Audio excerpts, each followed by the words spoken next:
This is Chuck Rapp with Multiply, a podcast to provide a word of encouragement for village church planters and leaders. This year, in these podcasts, I'm focusing upon the one another scriptures found in the New Testament as viewed through the lens of leadership. Today's podcast comes from James chapter 5, verse 16. Therefore, confess your sins to each other and pray for each other so that you may be healed. The prayer of a righteous man is powerful and effective. The word therefore indicates that we need to first examine the context of this command. We read in verse 13, "Is any of you in trouble?" Verse 14 says, "Is any of you sick?" And in verse 15, we see that if he has sinned, he will be forgiven. From this context, then, we come to understand that prayers for one another are appropriate when someone is in trouble, is sick, or has sinned. That covers a multitude of circumstances. Why is it important to confess our sins to one another as James instructs us?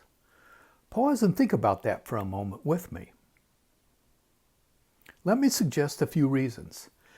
One, confession of our sins requires humility and puts us in a right posture before the Lord and with others. Secondly, confession of sin is required for forgiveness of sin, as we saw in verse 15. And then finally, unforgiveness, either in our own lives or toward another person, is often a hindrance to our own healing. In the next section of this verse, James tells us that we are to pray for one another. Well, why? Let me suggest 3 reasons. Prayers for others expresses our concern for them. Prayer for others is part of our privilege and responsibility within the body. Galatians 6:2 instructs us to carry one another's burdens, and in this way you will fulfill the law of Christ. And then finally, we are to pray for others toward the desired outcome of their healing. Personally, when I pray for healing for others, I frequently quote 1 Peter chapter 2, verse 24. He himself bare our sins in his body on the tree, so that we might die to sins and live for righteousness. By his wounds, or by his stripes, you have been healed.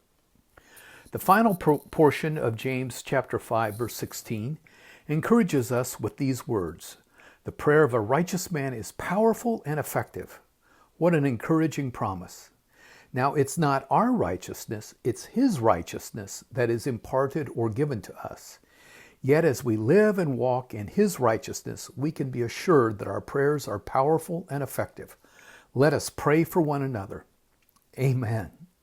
This has been a word of encouragement for village church planters.